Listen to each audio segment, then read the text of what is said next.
I had to sum up the whole electric vehicle and even alternative energy. The phrase I like is that dog won't hunt. America's working class has been cheated. That is an assertion. Open border coordinate. That's a Koch brothers proposal. And the Democrats jumped right on board with the corporatists. They got in bed with Wall Street, military-industrial complex, the fossil fuels, Silicon Valley. And now look what happened to the country. We have the biggest income disparity since the Gilded Age. Bigger than that. There's more. Expanded trade has thrown the working class into much more competition than they experienced before trade with lower wage countries took off. Can say is that as a country, we have to make a different set of choices because the choices we've made have hurt working people. Congressman, because I wouldn't know what to tell you to write. I don't know what to do about the depression and the inflation and the Russians and the crime in the street. All I know is that first, you've got to get mad. You've got to say, I'm a human being. God damn it. My life has value. And welcome to another Institute for Sound Public Policy podcast. I am your host, Kevin Lynn. At the center of the green energy debate and a push to a green economy and lifestyle is the electric vehicle, or EV. Between January 1 and June 30th of this year, over 500,000 electric vehicles, which represents roughly 7% of the market, and a significant rise over the prior year, were sold. However, serious questions are being raised over the ability of electric cars to scale to meet not only demand, but state and federal mandates. In addition, there are questions over just how green electric vehicles are in terms of total environmental costs. To help answer these questions and more is a return guest and our in-house science guy, Michael Axelrod. Michael, welcome to the show. Good morning. Glad to be here. Great to have you here. I guess things aren't that sunny in Austin, Texas today. No, it is cloudy and rainy, and it's good because we've been in an extended drought. Everything got brown. They told us water only once a day.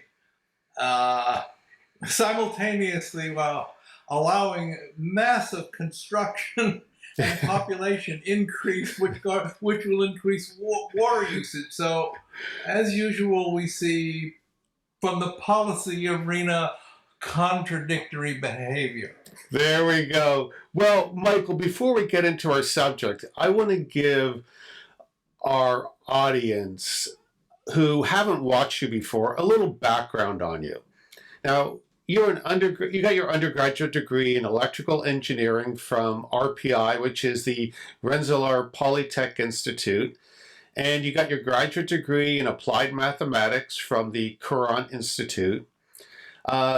Your work experience exceeds over 50 years in the laboratory and includes radar signal processing, pharmaceutical research, survey design and analysis, statistical inference, mathematical modeling of physical and biological systems, time series analysis, radiation transport, and nuclear weapons. And you spent over 30 years at Lawrence Livermore National Lab, full-time, and another 10 years part-time. And you've consulted for the nuclear industry on reactor safety calculations.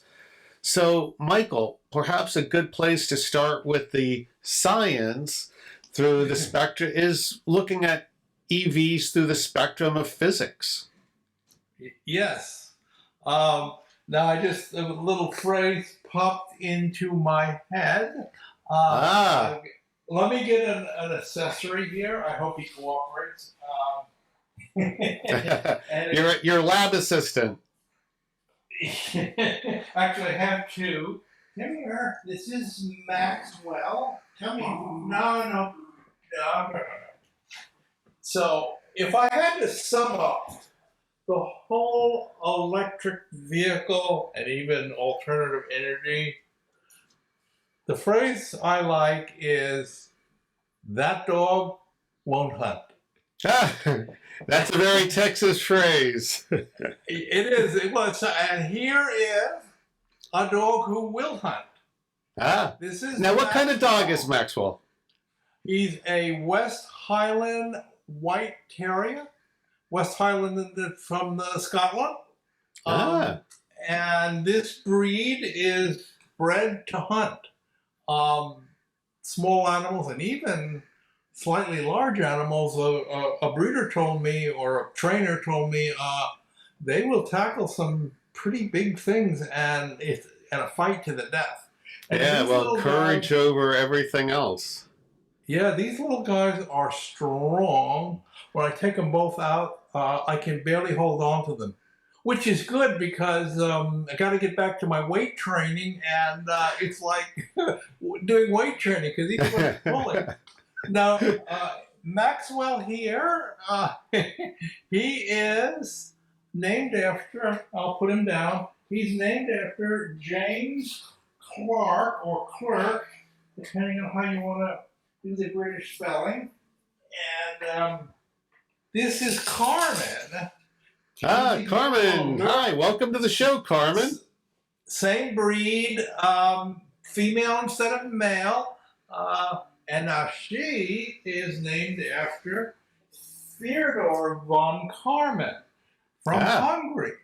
One of the 12 Martians, 12 Hungarians who remade the world, super geniuses. A lot of people thought they were the Martians came down and impregnated some Hungarian women. So funny. When you get on an airplane, give thanks to von Karman. He worked out the basic equations of aerodynamics. Very big player. I have one of his volumes of his collected works, which I discovered by accident in the Livermore Library. He's got a lot of interesting things to say about the world. I mean, he's a fabulous resource. And of course, Maxwell, the whole modern world for Maxwell, because he worked out and completed the equations for electromagnetism. He added a key element called displacement current, which unified the whole thing. Maxwell's equations are still completely valid, and in fact, Einstein's special theory of relativity is a reinterpretation or an interpretation of Maxwell's equations to make everything work in all reference frames, in all inertial reference frames. So the dogs are named after really heavy hitters. I wish our educational system taught our students about these and some other people, but particularly these, because so much is based on their work. And then the other guy, another Martian, another Hungarian, John von Neumann. Mm-hmm. I couldn't even begin to detail all the stuff. He's probably certainly the biggest intellect of the 20th and 19th century, certainly even better than Newton, and probably the finest, the most powerful mind of the millennium, or maybe ever. I have about 4 biographies. And these aren't household names. No, and they should be. I mean, everybody should know about them, because to know their life, to know what they did, gives you kind of a history of the world from a different viewpoint. Absolutely. Now, you mentioned like electromagnetism. How many fields of physics are we talking if you want to accurately describe the physics of an electric vehicle? Well, it's a very good question, and there's a lot of them. You've got electrochemistry, that's the battery. Mm-hmm. You've got the whole branch of physics known as thermodynamics. Thermodynamics is basically the science of energy, or energy conversion. It's one of the hardest subjects that engineers take. And interestingly enough, some of the great physicists, big heavy hitters, admit, in a moment of candor, they had trouble understanding thermodynamics. It took 2 or 3 passes through the subject before they finally understood it. It's very difficult, and I don't know if they may have stopped teaching it, because when I was interviewing people for the lab, I noticed the subjects seemed to disappear from their curriculum. So that's an important thing. Thermodynamics, and of course, fluid mechanics, because one of the big energy losses for automobiles is air drag. And you have to redesign the frame of the car to minimize drag. And now in thermodynamics, you have thermodynamics from the point of view of a physicist, from the point of view of a chemist. So there's chemical engineering thermodynamics, there's physics thermodynamics. It's all the same subject, but they approach it with different emphasis. I had thermodynamics as an undergraduate from the mechanical engineering department, and that was a transition period where they were trying to upgrade their curriculum and make it more theoretical, and they didn't do a good job. They were old-time steam table mechanical engineers. So that course was of a kind of a bust. But it's a difficult subject to master, and it's one you need to understand. It's the science of energy, and the electric vehicles, you've got to understand energy to understand why that dog won't hunt. And I've done some calculations since yesterday, but let me just sort of start with the Achilles heel of the electric vehicle is the battery. Okay, There's nothing new about. You want to say something? But aren't they making all kinds of advances in the capacity of the batteries, their ability to charge quickly, all that? Well, marginally. I'll get to that. Electric cars are nothing new. They appeared as early as 1910 or 15. And again, the battery is the problem. It just doesn't store enough energy to give you any kind of range. So those early cars were basically golf carts. And they could not compete with the internal combustion engine. And so they died out. And every once in a while, they've tried to bring back the electric car. So now, driven by politics, the electric car is making a comeback.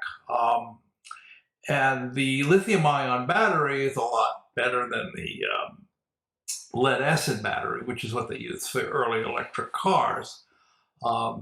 So the key thing is the capacity of the battery to store energy in a small enough place with a small enough mass.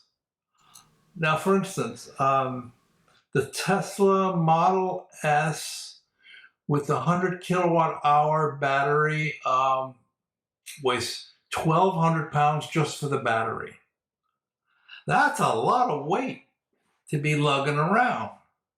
It affects the handling of the car, and everything has been sort of tuned up, and the literature skips over a lot of complications.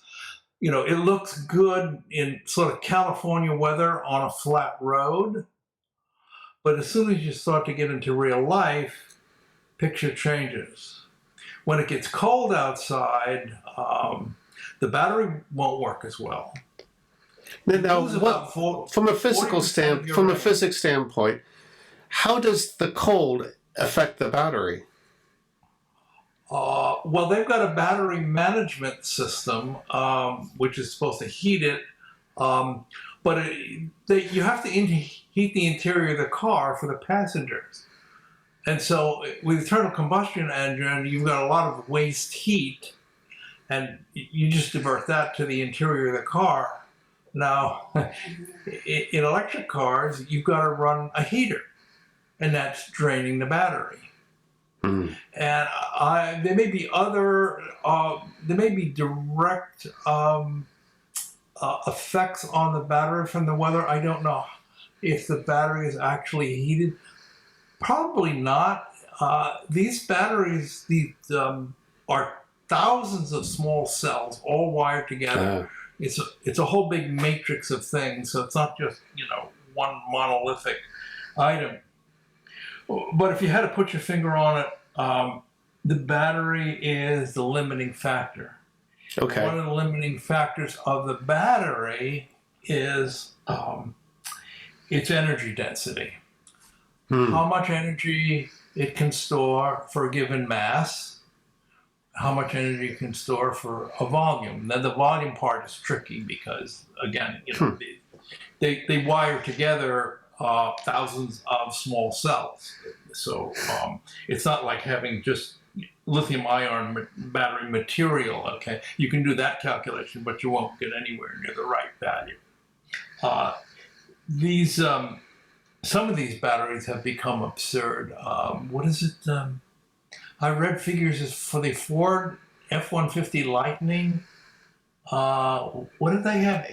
1,800 pounds. They play games to try and disguise how heavy it is. But I've read like 6,000 pounds of batteries for the semis. Right. That's like the whole payload of what they'd be transporting.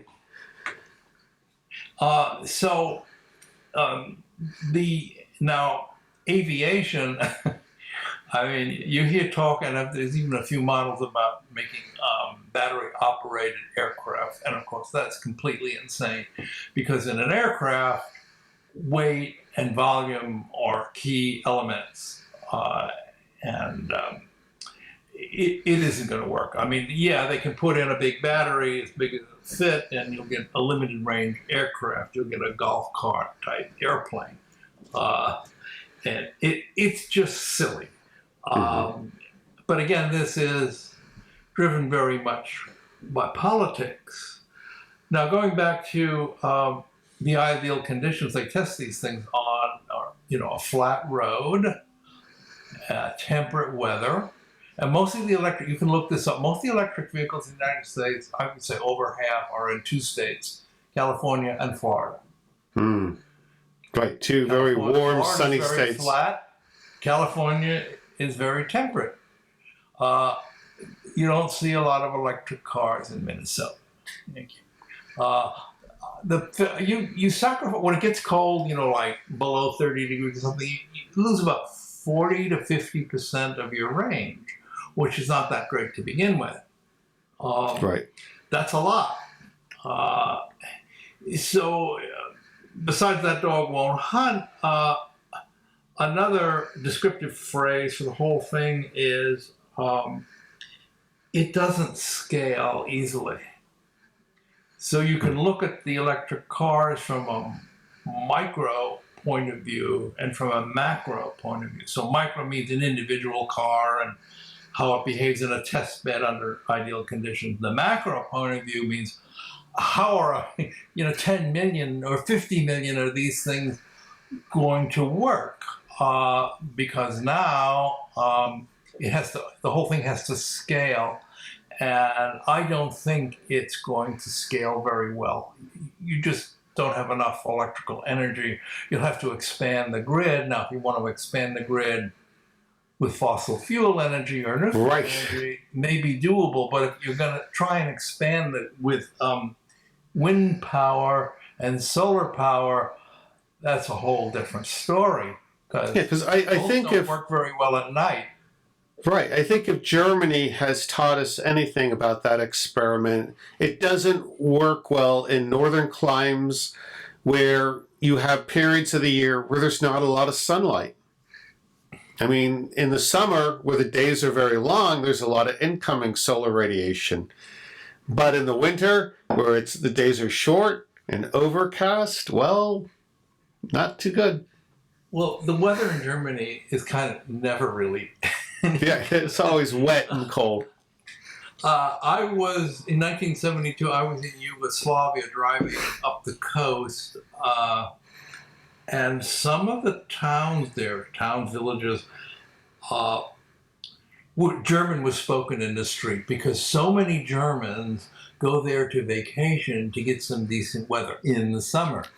Okay. They also Decent go weather. to the Canary Islands.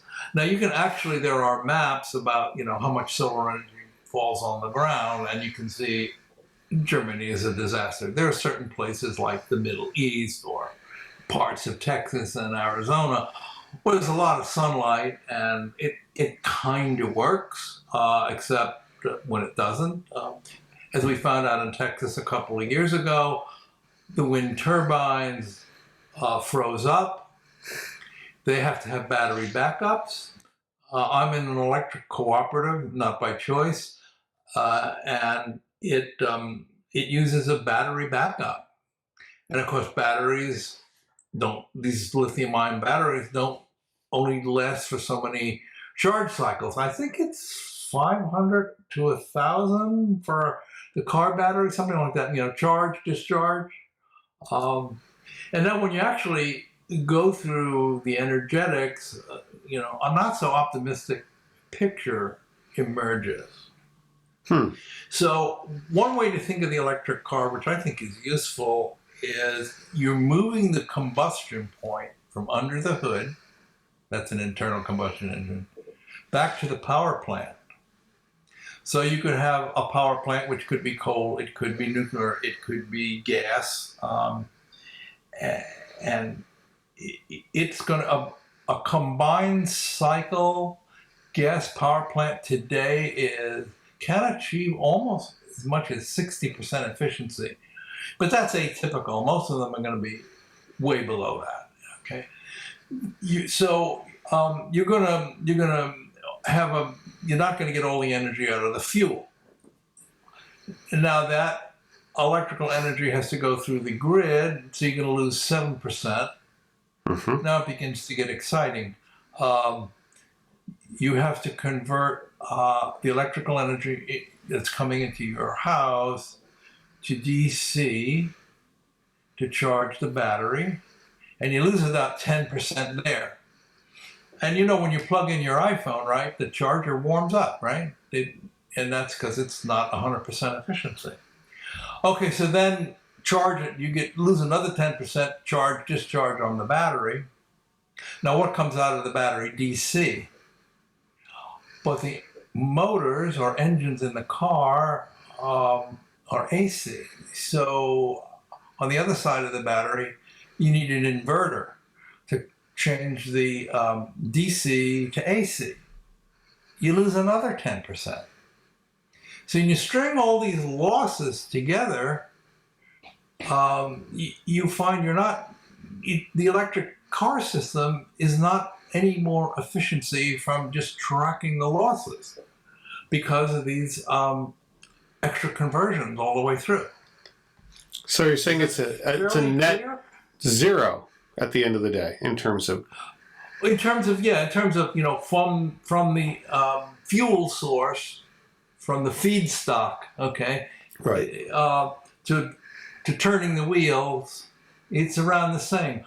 Internal combustion cars are about 25% efficient in terms of the energy in the fuel, the gasoline, to the mechanical energy on the car. They run on the Otto cycle, and the theoretical efficiency of an Otto cycle is 55%. You can't do better than that with an Otto cycle. okay. So, that doesn't sound too good until you really compare it to the full throughput of the electric car, because it's got all those losses as well. But again, the big factor is the limitations of the energy storage capacity of the battery. This is a key graph. It's from Wikipedia in terms of sort of the physics of different materials. And it clearly shows why we live in a world of fossil fuels. each point on the graph gives you the combination of two material attributes. On the horizontal axis is what they call the specific energy. That's megajoules per kilogram. Okay. And on the vertical axis, we have the energy density, and that's megajoules per liter. Liter is a volume. 1 liter is around a quart. So now just let me, as a kind of a sidebar, this subject is filled with all these different units. You have English units, and you have metric units, and within metric units, you have different ways of expressing it. So you have a megajoule, it's 1,000,000 joules. You have kilowatt hours, and I keep forgetting. One megajoule is, what's 1,000,000 joules, is like 360 kilowatt hours. Usually the batteries are stated in terms of kilowatt hours. Okay, now kilowatt hours itself, you got to understand that it's a flow times a time. So in physics and engineering and whatnot, you have flow things, flow variables, and you have stocks. So in your car, the odometer is indicating a stock, the total miles you've driven. Your speedometer is measuring a flow variable, your miles per hour. And so to get the odometer is basically the summation or the integral of the speedometer, and the speedometer is basically the derivative of the odometer. So here we have megajoules, that's an energy per kilogram, and that's like a density. And so you've got to translate megajoules, that's the capacity of the battery, that's the stock, to kilowatt hours. So it gets a little frustrating and confusing. You got to keep converting back and forth. But the message here from this graph is clear. If you want practical energy densities, practical weights, and volumes, you got to be somewhere near the center where the fossil fuels are. Now, if you go over here, it's a little blurry on my screen. Hydrogen, from the point of view of capacity, energy per mass, it's the best fuel. However, hydrogen is a gas at normal temperatures, and so you've got a volume problem there.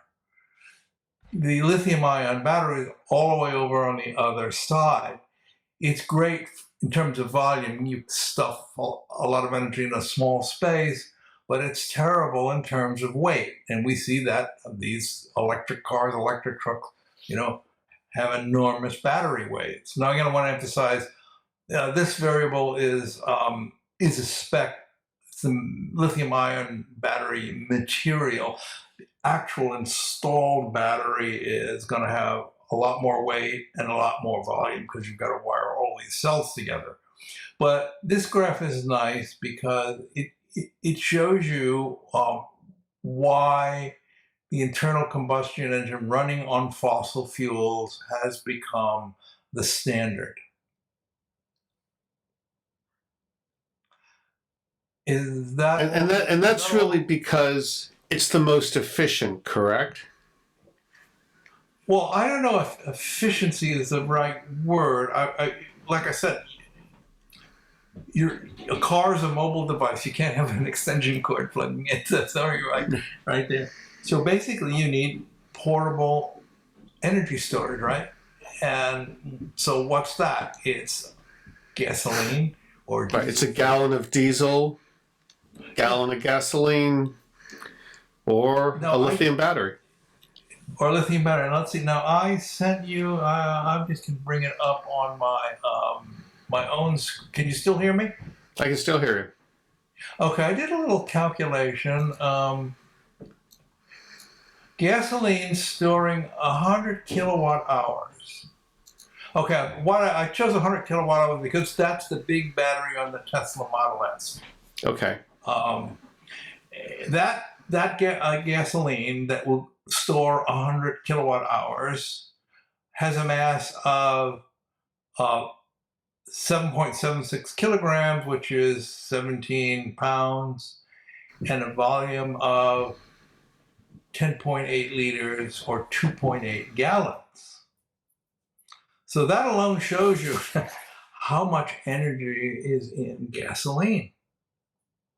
Now, at a more theoretical level, you get a factor of 50 increase over the lithium-ion stuff. You can do a calculation. I don't have them handy, but on the theoretical maximum energy capacity or energy storage of a lithium-ion battery, and that theoretical maximum, which you can only approach, is still way below the practical, realizable capacity of gasoline. So the lithium-ion battery, it's behind by a factor of 50. That's a lot. Even a factor of 10 is a lot. It's too much. Right. And that's why you end up with these horrendous weights. So let's see. Tesla Model S has a 100 kilowatt battery, which weighs 544 kilograms or 1,200 pounds. And so its specific energy is 0.66 megajoules per kilogram, as opposed to its material specific energy, which is 9 megajoules. That's the overhead of the mechanics and the electronics of actually creating a battery pack that you put in a car. So you basically get two hits. You get a material hit that just the weight. Lithium-ion battery just can't store that much energy, and then you get a sort of an overhead hit from all those cells. So the effective specific energy of gasoline, again, that's the energy stored per mass per kilogram or pound. That's about 1% of gasoline. Wow. Yeah. I mean, and again, none of this is any surprise, because that's why the range on these cars is such a problem. Why it takes so long to charge them. That's a whole other issue. It's a stretch.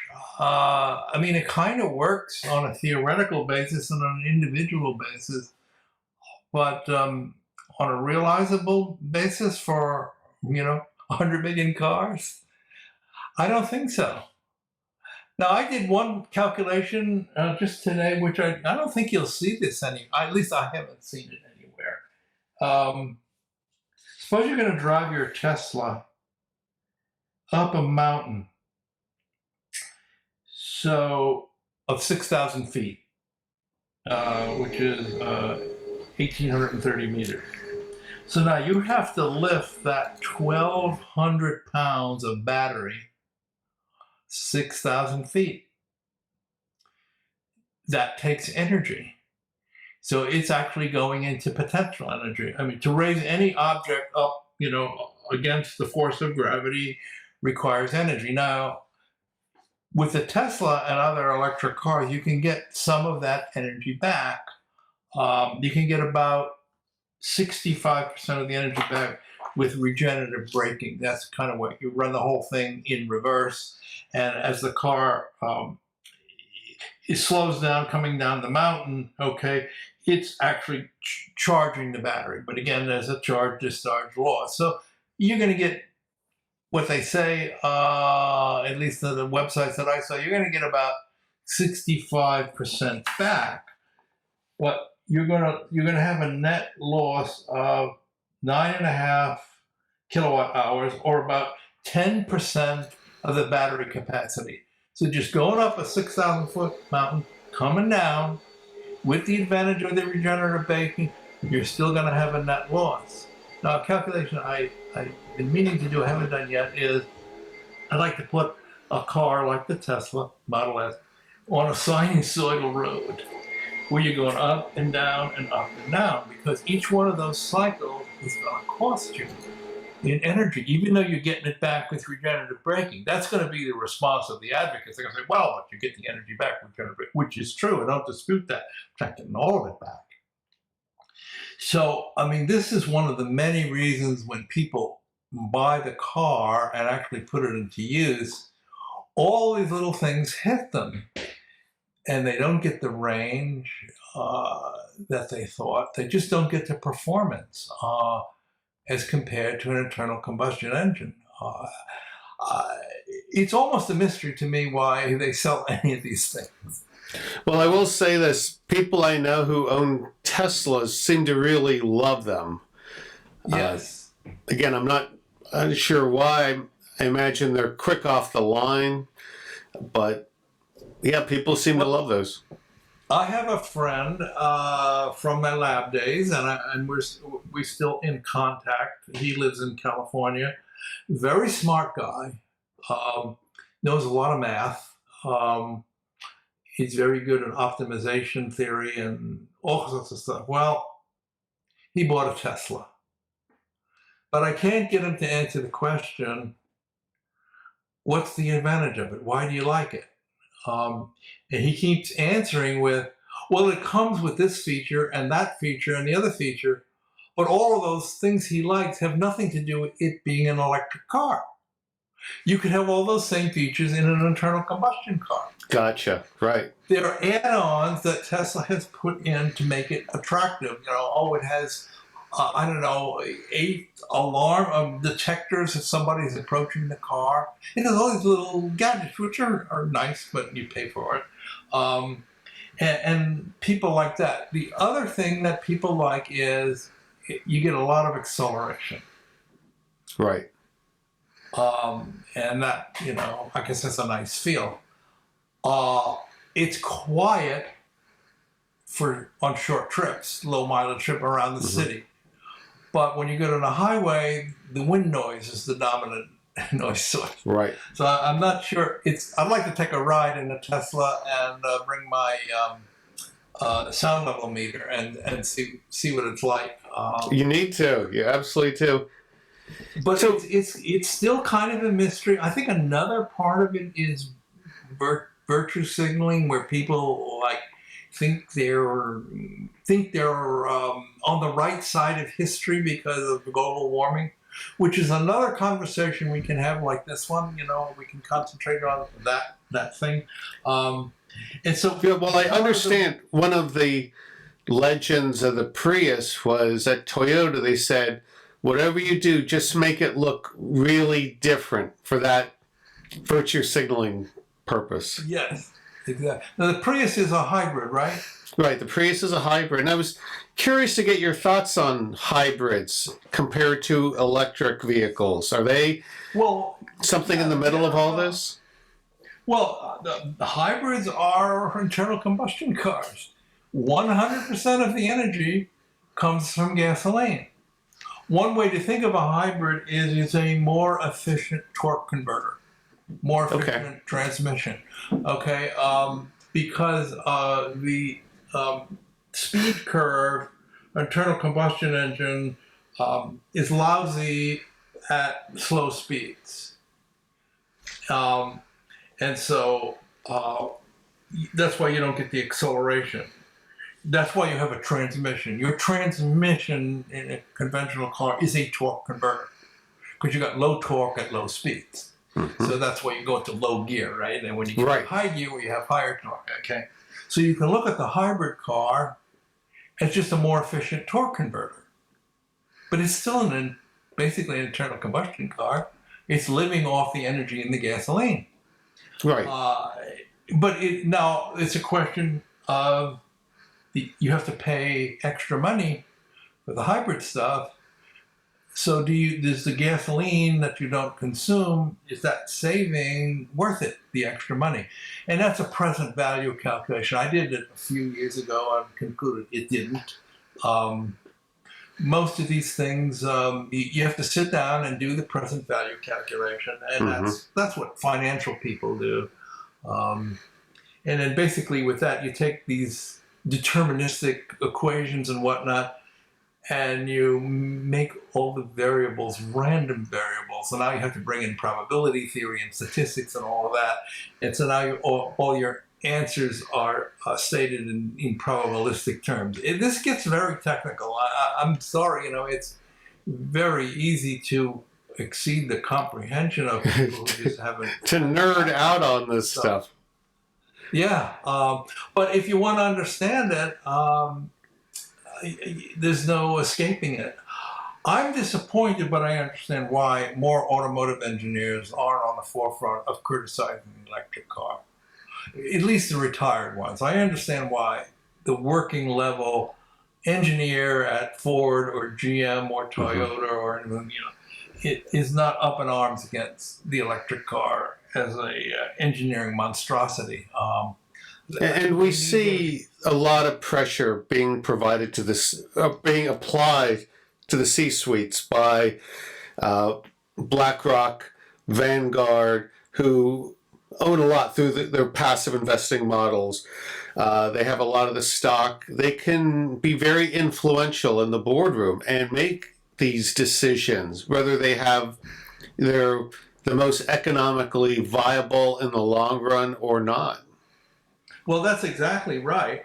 But I'm thinking about what does the engineer face, the working engineer in an automotive company, his boss and his raise is going to be affected if he fusses or is critical of the whole thing.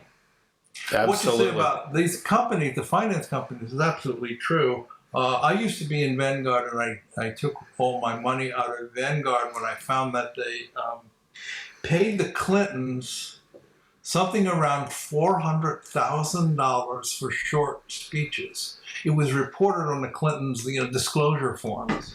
Wow! And I sent my rep. I said, "What's the advantage to us investors? What is the value added to us investors of a 40-minute speech by one of these people?" And I got the most insane, twisted, ridiculous answer I've ever seen. I should have saved it. It was on their internal messaging system.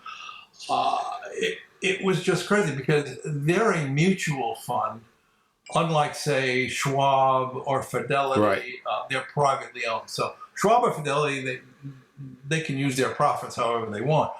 But Vanguard is spending its investors' money. I mean, those extra costs are being reflected in the fees that they charge, which are good. So Vanguard, when John Bogle started it and managed it, was a first-class company, very investor-oriented. Yeah, and it actually used to be a very good place to work. Not anymore. Yeah, that I don't know, but I'll tell you a story about that. For a few other places too, but just basically, you're giving $400,000 to these people. What did you get for it? And I can't get an answer, and that's what I found very upsetting. If there's a very good reason, I mean, I don't want to speculate, but there's something. But it's great. You voted with your dollars. Yeah, exactly. Interesting enough, 2 years ago, Vanguard outsourced not only its information technology department to Infosys, Indian H-1B visa dependent company, but a lot of their back office operations. And what's amazing to me is I knew people that worked there a while back, and it was awesome. I mean, the educational opportunities, the ability to advance on your merit were amazing. But here they are, they're giving $400,000, as you said, to the Clintons, and they're outsourcing, eventually offshoring all their IT, all their back office operations, which will impact operations. It's a little off topic, but have you ever heard of Nick Lesson? The name's familiar. At Barings Bank. Barings Bank was an old British bank. Barings Bank lent Thomas Jefferson the money for the Louisiana Purchase. Ah. And in fact, they had, I don't know, the mortgage, I guess, hanging in the hallway or something, as a, conversation piece. And so they wanted to play with the big boys and get into modern finance. So they had an operation in Singapore. Mm-hmm. And they had a guy doing the backroom logistics, the backroom calculation, stuff like that. Nick Lesson was his name. Mm-hmm. But unfortunately for Barings Bank, Nick was also a trader. Now that's unknown. Now, not TRADER, TRAITOR? No, TRADER. Okay, trader. The trader, okay? In a hedge fund finance place, I mean, you've got the backroom boys, you've got the support staff, and then you've got the traders. The traders make all the money, okay? And you can tell that. You can go to New York, and when it rains, the traders have limousines picking them up to take them home. And the other guys, the programs and whatnot, competing with the H-1Bs, they're running to the subway with a newspaper to keep the rain off. But one thing you don't do is you don't have the same person in both roles, because the backroom guys are supposed to be checking up on the traders, not, doing value at risk calculations to warn them. Okay, well, it's a long story, but Nick made some big bets on the Japanese yen.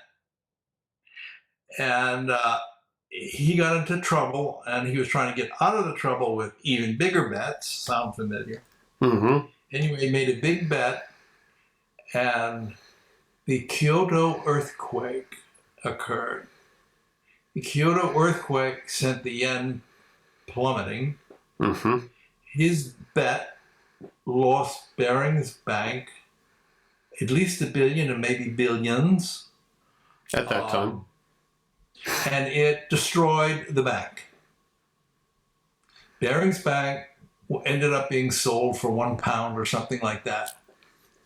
So here's this bank around, I don't know, 200, 300, 400 years, this old conservative bank, and one trader, Nick Lesson, Mm-hmm. put them out of business with essentially, one bet, oversimplifying, one big bet. Now, Barings Bank not only should have not had one person in the front room and the back room, but being a trader and a guy who checks up on a trader, they should have had a piece of software, which they didn't want to buy because it cost $50,000. So about being cheap to save the $50,000, they lost the whole bank. Wow. There's a whole... And then Nick, they put him in... This is Singapore. They play a tough game in Singapore. I don't think they caned him. But they put him in jail for a while. And he got... colon cancer at the same time. He had a rough time. He recovered, and he's still working in Britain someplace. But it's a fascinating story, and in fact, there's a movie about it.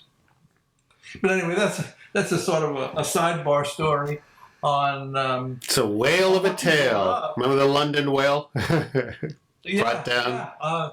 Yeah. Supposedly, ostensibly, he did that. One guy did that. Yeah. One guy, did that.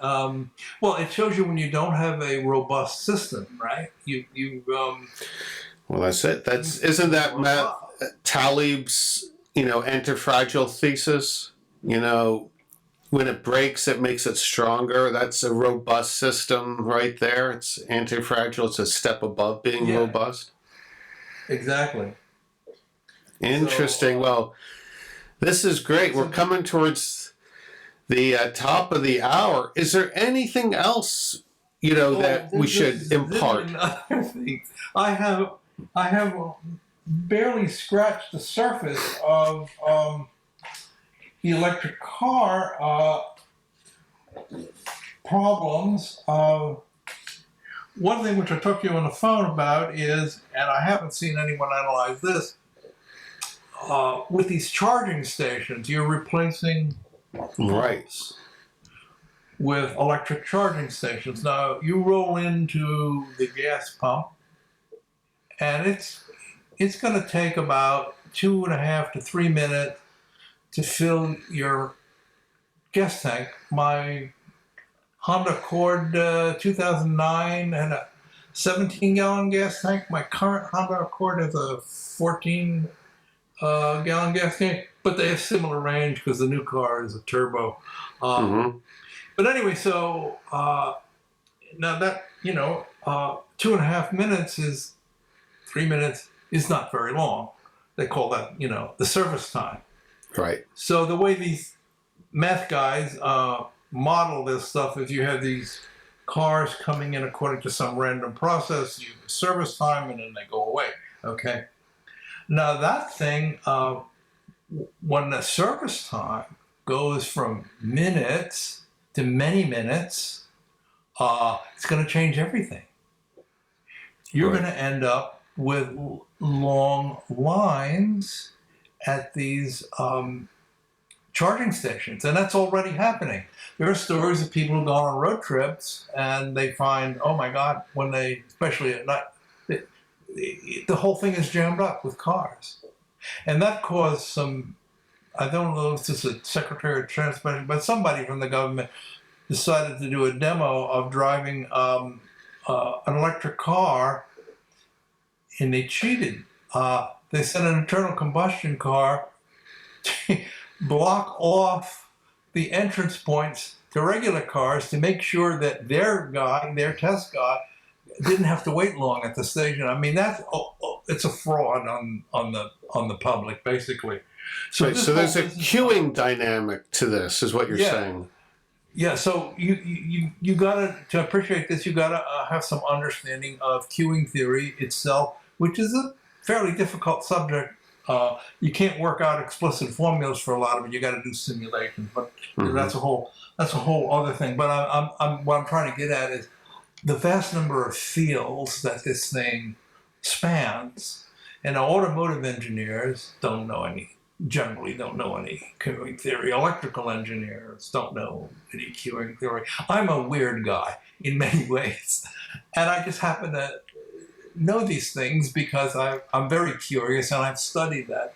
So, I'm sort of But isn't that a disadvantage of so many specialists and experts in the world today in their fields? There's very few cross-pollination going on. E.O. Wilson, in one of his books, he spoke to this problem. During that period leading up the what was it called? The Age of Reason. You had polymaths, and you had the people who understood about geography, biology, mathematics, physics, astronomy, astrology. And hence they were able to make some very broad-based calculations that took into effect a lot of things. They were broad thinkers in themselves. But today, everyone we go to this expert. And unfortunately, what we saw with COVID and other things is a lot of the experts are co-opted. They work for the industries. They rely on a paycheck for the industry that they're being called on to present some critical analysis on. That's exactly my opinions and feelings and on it. I mean, one of the great examples is Leonardo. He did everything, right? From art to physics. He was, a Renaissance man, the original Renaissance man. But you're absolutely right. I call it's the silo effect. You have so many different people working within a silo, and there needs to be, like a general contractor or your primary physician, somebody broad-based that's coordinating the whole thing, that has some knowledge of each of the fields and knows what questions to ask the ones that are concentrating, and can bring up critical remarks. Well, tell me about this, write me a report on that, et cetera, et cetera, et cetera. And so that's what you have in construction, right? You have a general contractor, and he's supposed to keep tabs on all the subcontractors. You have a primary doctor, right? And that primary doctor is like a general contractor. He's farming you out to the different specialists and, supposedly, coordinating everything. Going over to the sidebar, FDR is a whole scandal. He had a systolic blood pressure of 250. He was dying. Wow. Anyone that met him knew he was dying. I mean, he died months after getting reelected in 1944.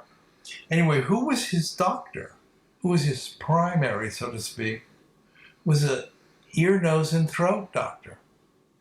Well, that's the wrong specialist for that job. You want a doctor of internal medicine, or maybe a GI doc who's, like almost a internal medicine doc. Many of them have, span both. So you want an internist, right? And the internist is going to monitor the president's health, and if he needs a, cardiologist, if he needs whatever he needs, going to put it all together. Well, it's pretty obvious. Roosevelt's doctor was selected on his compliance to political needs. Right. And that's why, they were able to keep secret. And all his medical records, which are kept in a safe in Bethesda Hospital, with only the admiral had access to, disappeared after Roosevelt died. Wow. Well, there you go. Another sidebar. Yeah. But yeah, there's, but all this helps, I mean, the more you know about history, the more you know about individuals, the better understanding you can have of what's going on. And you kind of need this with the electric car, understand the physics, the economics, and the politics of the matter. Because look, what California wants to completely convert to electric cars by, is it 2030 or 2040? I thought it was 2040, but I could be wrong. But I know that date is out there. I have friends in California. I don't understand how they're going to do it. Well, they're not. It'll crash and burn before that. I mean, yeah, like I said, when you when it'll really, when people need to escape a disaster like a hurricane in Florida, and their electric car's not charged, so they can't jump in and get away from the hurricane. One big one like that, with a lot of people dying because they couldn't get out of town because their electric car wasn't charged. And incidentally, for some of the biggies, you got to spend another, $5,000 for a special charger. Like the Ford 150, their truck, it has 1,800 pounds of battery, but then it's hard. They don't like to reveal the weights of these things, but it needs a special charger, okay? And I have a video of a guy who bought one, and without the special thing, it took him a week to charge the battery. My gosh. Yeah. I mean, so when you get into the practicalities of these things, I suspect a lot of people accept the foibles of the electric car because it's their second car. True. You have the internal combustion car in the garage as well. And so when you need to take that trip, when you need to run to the doctor and the car it's not charged, you've got that internal combustion as a backup to do that. And the other thing is, the virtual signaling, the fun gadgets that they have put in. So, but don't you find it interesting? And I always look askew when the solution is to buy something as opposed to pulling back, getting by with less. Like, my car is 20 years old, be 20 years old next year. I rebuilt the engine. It's still running. It probably cost me $2,500 a year to keep on the road with all the maintenance and everything. But I think it's a much more valid environmental answer to, climate change or whatever people want to call it, or, just pollution, quality of life. than going out and purchasing something new that has all this mined lithium in it, or just a new car in general for that matter?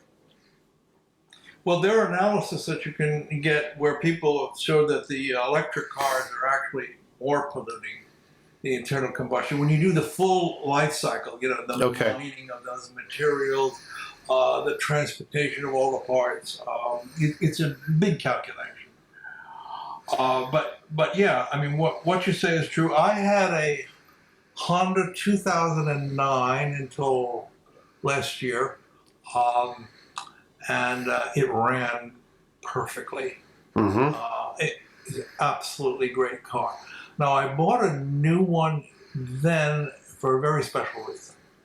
I wanted the safety features. In particular, I wanted the radar warnings that they have in the new one. So, my when I signal a left, a turn, right, and if there's a car which I can't see, it beeps me. Okay.